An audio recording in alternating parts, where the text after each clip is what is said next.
சிலர் எல்லாம் கத்த நமக்கு முன்பா விரோதமா எழும்ப பண்றது ஒரு தேவ பிள்ளை புரிஞ்சுக்கணும். திடீர்னு ஒரு ஆமான் எழும்புறானா, நினைக்காத ஒரு போராட்டம் வருதா, தேவ பிள்ளை புரிஞ்சுக்கணும், நினைக்காத ஒரு நன்மை வருது. ஹல்லேலூயா. நினைக்காத ஒரு நன்மை வருது.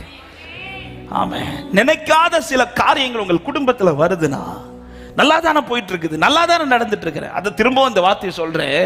யாக்கோபுக்கு ஏசா பிரச்சனையா எழும்பினது யாக்கோபுனுடைய நினைக்காத வந்த பிரச்சனை கிடையாது.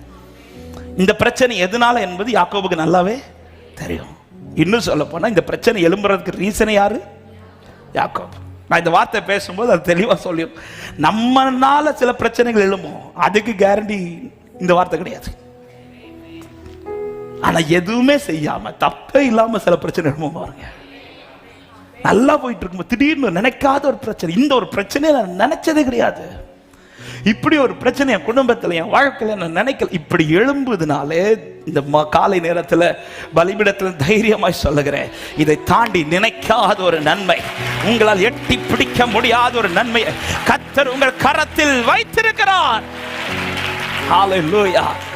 ஆமென்.